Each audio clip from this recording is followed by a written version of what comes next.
Just a couple of minutes after 6 p.m., and we're just leaving the police station to start the night watch. Sergeant Perkins has stopped over here in the hall to talk with a little boy that evidently is lost. Let's check it out. Want you to walk home from here? Mm-hmm. How long have you lived down here? We just moved a couple weeks ago. That's a long ways out. Tell you what, supposing you come with us and we'll take you home. Okay. Okay? Mm-hmm. What'd you come in the police station for? Did he tell you to come in here? I didn't. My dad said if I get lost, to ask somebody where I live and give him that note. So you came on in here, huh? Mm-hmm. Fine. Okay, you come with us. We'll take you out. Okay. You look at this. Out the door.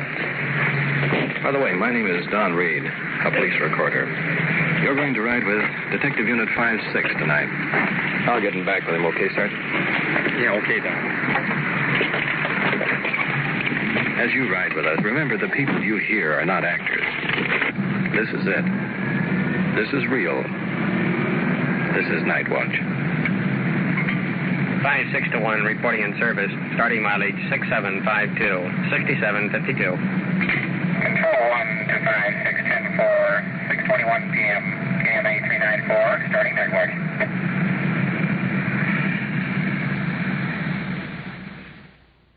Nightwatch, the actual on-the-scene report of your police force in action. There are no actors. There is no script. Every voice, every sound is authentic. The investigations are recorded as they actually occur. Nightwatch, presented with the cooperation of the Police Department of Culver City, California, W.N. Hidebrande, Chief. We switch you now to car 5-6 on patrol and your police recorder, Donn Reed. We're nearing this young fellow's home now. A quick recap. The boy was left at the theater by his parents. They didn't pick him up. Blonde hair, about 8 years old. Wide-eyed. Riding in a police car.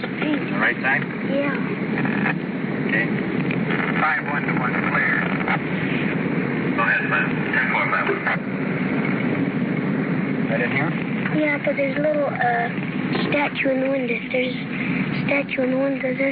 Oh, yeah, that's my house right there. Which one? Right back there? The pink one. Okay. We kind of overshot the house. Backing up a bit. Yes, that's my house. Here we are.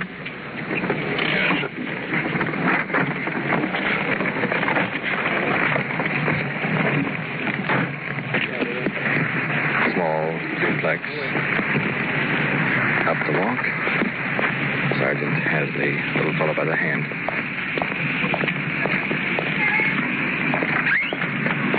Daddy? Door's unlocked. Nobody home? No, they said that they would see if my dad was going into Los Angeles for some business. What time are they going to be back, son, do you know? No. Your mother with him? Yes. You're all by yourself then now, aren't you? Uh-huh. Do you know any of these people next door or anything?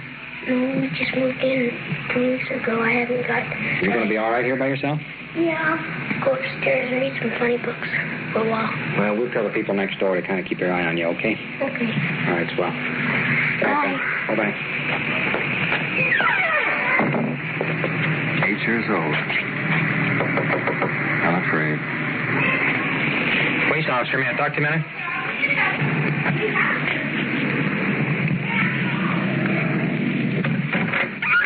Hello.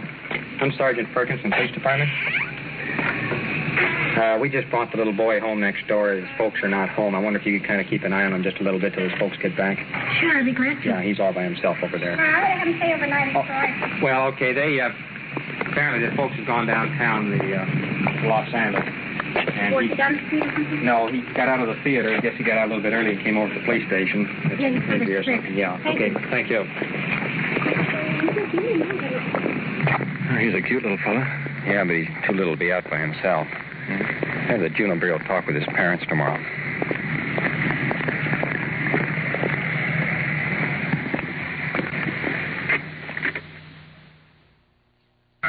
Control 1 to cars 5-1 and 5-2 and and 7. Will you assist Unit 50 at 2931 Evergreen on a code 8? Help control traffic. Control 1 to 56, come in. 56, go ahead. Control 1 to 56. Meet Unit 54 at 1311 Donovan. 1311 Donovan. Investigate a possible assault case. 56, your call. Code 2, KMA 394. 56, roger.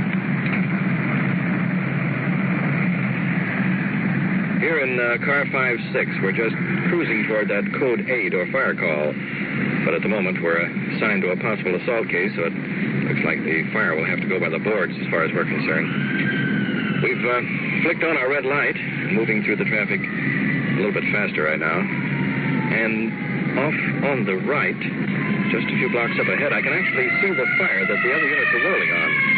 It's in our direction, so we'll go fairly close. In fact, I can see the flames pouring up right now, and the entire area has been turned into daylight. It becomes more apparent as we're getting into the area. And looking over my shoulder, additional fire trucks are pulling up and are coming in directly behind us. Well, we can hear their sirens, so we'll just stand by. We've pulled up at the curb to allow a big pumper truck to roll past us. They're rolling code 3. That's a very nice siren. Stand by. We're get back on our call again. Sadly, that big fire truck stopped right here in the block just ahead of us. We're passing them now, and the firemen are jumping off the truck, attaching hoses. Appears to be a house and garage, and it's completely engulfed in flames. It's right next to a lumber yard, so you can see that the boys really have their work cut out for them. Looking back over my shoulder, the flames are silhouetting the trees and the buildings. It's a very weird picture.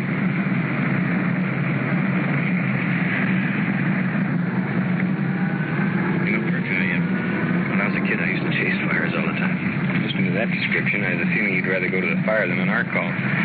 You could be right.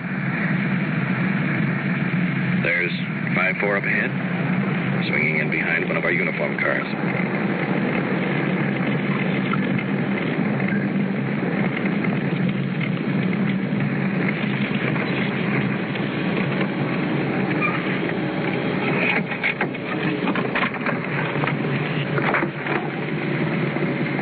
Officers Hidebrande and DeVoe. We'll all go in together. The only information, a possible assault has been committed.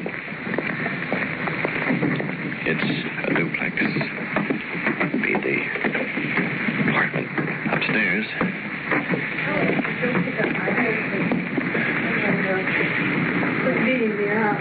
Doors open. Woman lying under the van holding a towel over her face. Blood spattered. Uniformed officers will handle. We'll stand by in case of trouble. Drinking a little, not too much. Well, what was the start? What started it? Oh, there's nothing started. I mean, this isn't the first time. I think it's a mental case, I think. It didn't say... Husband coming into the room. Yes, it is. I think it is. I got a black eye. You hit me first. Oh, no, I didn't. I say it is.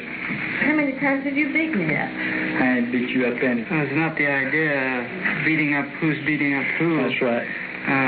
We're here mainly to keep peace. But it didn't even say for me to be around him, I'm telling you.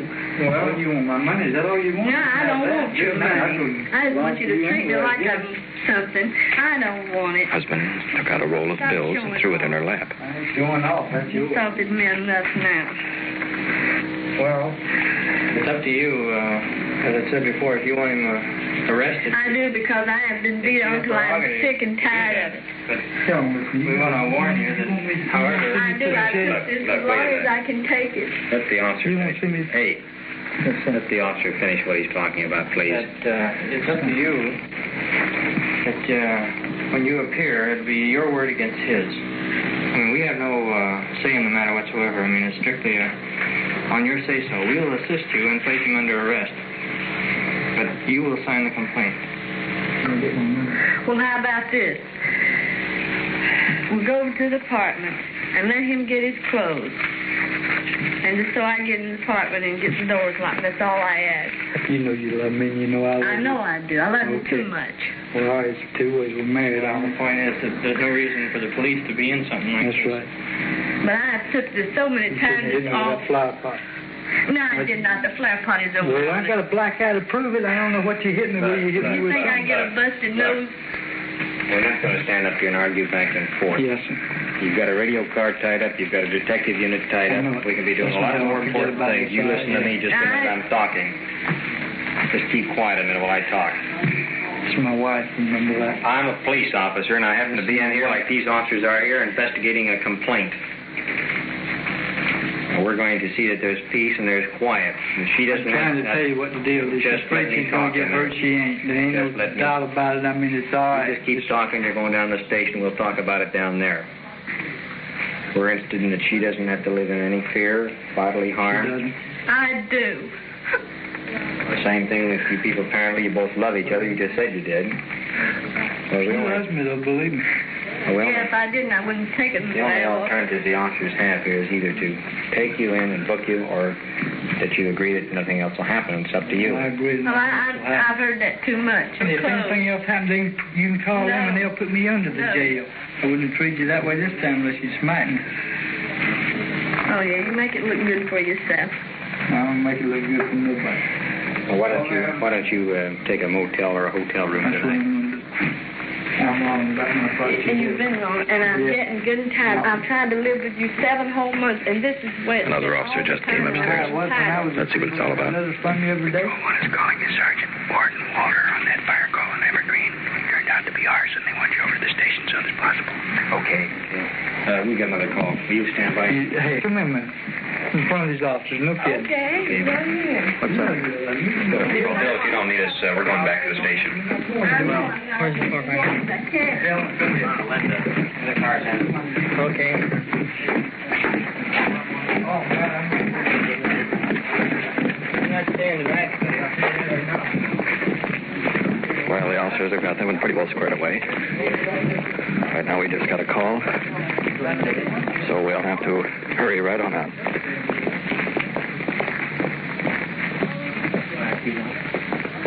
56-1, go ahead. Control 1 to 56. If you're clear, 1019 and contact Sergeant Ward regarding arson investigation. 56-10-4. 1019 means return to the station.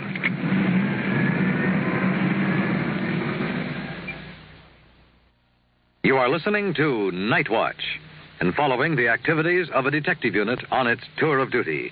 The people and sounds you are hearing are real, and the investigations are recorded in the field as they actually occur. We'll bring you the final results of tonight's action at the conclusion of Nightwatch. We switch you now to police headquarters, where an arson investigation is in progress, and to police recorder Donn Reed. We've been back here to the station for about an hour and a half, and the arson investigation is in full swing. Briefly, this is the information we have to the moment. The fire that we saw earlier tonight turned out to be arson. Consequently, a young woman has been arrested and is now detained here at the station. Sergeant Perkins is across the hall here working on some reports connected with... Coming down the hall now. The suspect, escorted by Detective Walter. Let's go on into the Detective Bureau where she'll be questioned. We'll have to ask you some questions about this thing that happened. Now, how long have you been married to your present husband? Sitting at the desk, Detective Sergeant Ward. You're legally married. Here's the suspect. Young, early 20s. Long hair streaming down her back. I see you were legally married and you divorced. Arms bruised. Living together. One eye nearly swollen shut. Now, suppose you tell us what happened. Hands trembling. I don't know. I and my husband have been slapping me around Now, what time did that happen? early. He took me by the hair and drug me into the house and told me he was going to get even with me. So I knew I had to get out, so I guess I just got mad. Is that when you set the fire, when you got mad, you mean? Was your husband in the house when you set the fire? No. He had left. Mm-hmm. Did, when he pulled you by the hair, and pulled you into the house, did he strike you with his fist? No, he just threw me down on the floor. Just threw you down on the floor. Mm-hmm. And how long did this struggle take? How long was he there at the house? Just a minute, and he left. Just a few minutes. In other words, he pulled you in and he shouted said he at would be back, that's all, and he just left. He said he'd be back? Yes. Is that when you set the fire? No. First, I didn't know where I was going to go because I knew when he came back that he'd be drinking a lot and he'd probably really beat up on me. As soon as I finished dressing the baby and I had warmed her a bottle, when I was all ready so that I could take her right out, I just walked in and set the fire in the house, and then I left. Where did you set the fire in the house? In the closet in the bedroom. What did you use to start the fire? Just the paper. I always keep the newspapers. After we read them, I keep them stacked in there. You just lit a match to them? Yes, that's right. Did you pour any gasoline or anything like that in there? No, nothing. Were there any clothes hanging in the closet? Yes. Now, after you'd set the fire, where did you go from there? I went to the railroad tracks. I was waiting for the bus, and it didn't come, so I walked across the street and asked the service station fellow how long it would take it. He said anywhere from 15 to 20 minutes. And I walked back over, and I seen the squad car go by. So I walked up the street to the restaurant, and I went in there. Mm-hmm. And I asked for a bottle of beer there, and I sat there, and the minute I got in, everybody started running out, saying there was a fire then. Then I came back out and went back up to where the house was. Now, when the people ran out and when they heard the fire trucks and so on and so forth, did you walk back to the house again? Yes. And were you at the house when the police arrested you there? Yes. They didn't arrest me. They just brought me down here because I told them I didn't do it until we got here. Uh-huh. And they started thinking my husband did it, so I told them I did it. What happened to your eye? Do you have a shiner there? Mm-hmm. He hit me. That your husband hit you? Mm-hmm. Are you hurt any place else besides the eye? Just bruises. Uh-huh. How about the furniture in the house? Is that your furniture, or did you rent the place furniture? That was our furniture, but what was in there was nothing. We didn't have no living room set. We didn't have nothing. In fact, he hated the place. He wasn't going to stay there. The doctor told me if I didn't get the baby out, that place would kill her. Uh-huh. Have you ever set any fires before? Yes. When was that? But I was probably 14, 15. What brought about that? How'd that happen? Just the house we lived in. You didn't like the house? No. Have you ever been arrested for anything? No. Never been arrested? Not even for drunk or anything like that? No. You smoke? Yes. Want a cigarette?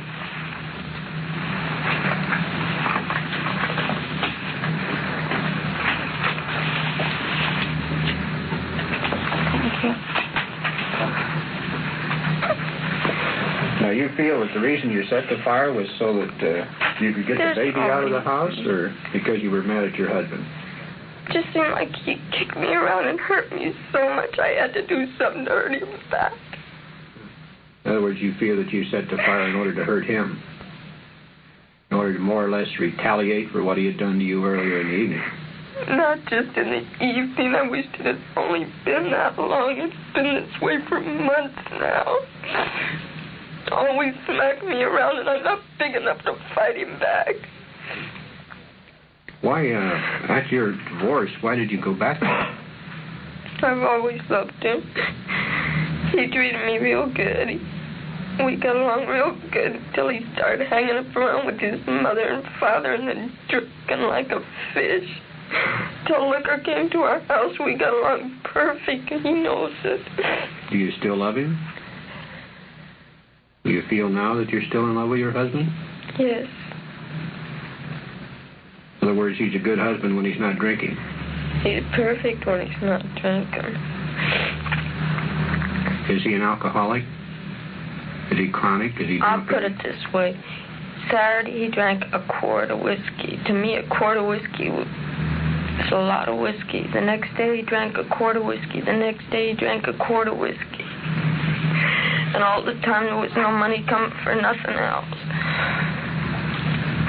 When he quits drinking, he's fine. He'll do anything for his kid. He loves her. Mm-hmm. The baby comes first, but then when he gets drinking, he don't care about nobody. Mm-hmm. He can't go and get custody of the baby now while I have to stay here. I don't think so. How about your mother and father? Does your father work? Yes. And your mother and father live together? Yes. Will she take care of the baby for you? Yes. Well, that'll probably be what they'll do, is let your mother have the baby to take care of it. Don't you set up a bail for me or nothing? Yeah, tomorrow. I can't think of anything else. How much is my bail going to be, could I ask? Probably be around $1,000, I imagine. So what does that come when they go to a bail bond? Probably about 100. Yeah, runs around 10%. You want to call now? I would like to. Okay, why don't you take her in the desk officer's office in there and make a phone call, or upstairs in Ollie's office, either one. Okay, we'll see you again. The suspect is slowly leaving the room. Let's go over next door to Sergeant Perkins' office, see if there's any new developments in the case.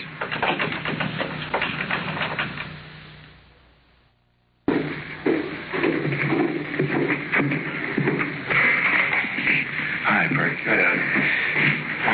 Anything new? No, it's pretty much open and shut case. What about the husband?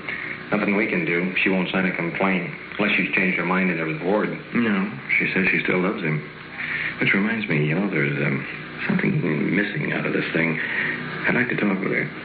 Go ahead. I got the finished report here anyway. That okay? Yeah. Good deal. See you later. Right.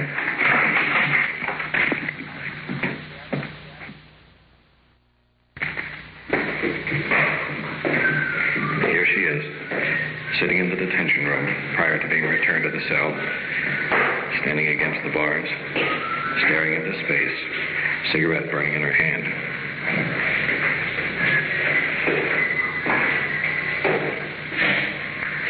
Do you feel like talking to me for a few moments?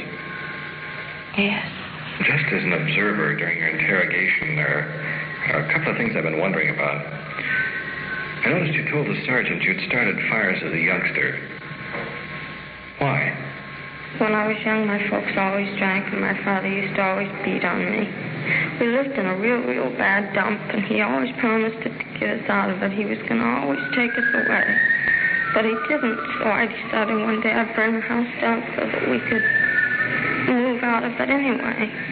But I didn't start big enough fire to hurt the house. Why'd you use fire? The only thing I thought of. Did you derive any pleasure by lighting fires? No. What did you think when you went back to your home and found it burning? It was already burnt completely. Everything was gone when I got back. First thing I thought about was I actually hadn't hurt him. I'd hurt the baby. Yeah. How long have you lived with your husband? Oh, I've only been with him now going on 3 years. We were married 9 years ago, and we had a little girl, and my husband wouldn't take care of her either. And then she died, and he wouldn't pay her funeral bill, wouldn't come to the funeral. He didn't even send her a flower. I noticed that you said you still loved your husband. Well, to be honest, I don't understand that kind of love. I'll be truthful with you. I don't even understand the kind I've got. It destroys me.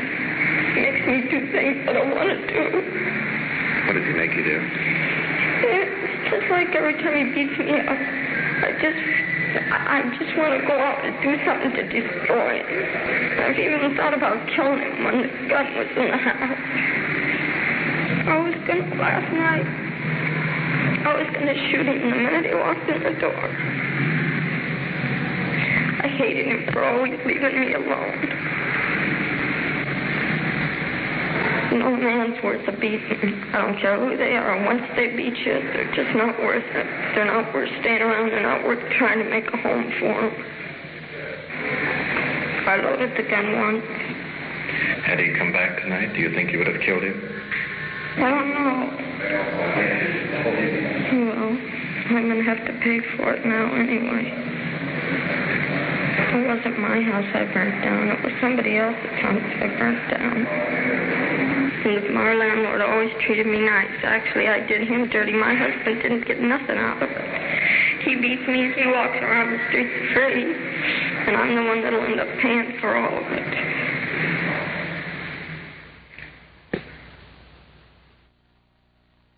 What you have just heard is real, recorded as it happened on the Nightwatch.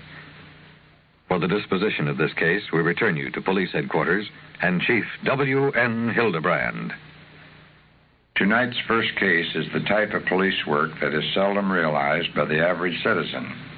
The family dispute was settled when the wife refused to sign a complaint against her husband, so the event was entered into the records as advised. No further action necessary.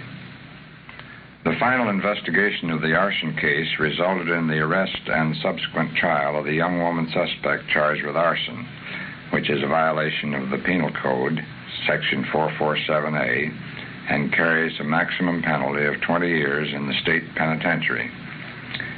As an added note, the young woman suspect declined to sign a complaint against her husband, which left us powerless to take any action against him.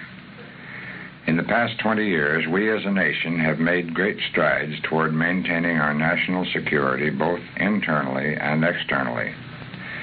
Nightwatch is part of that pattern.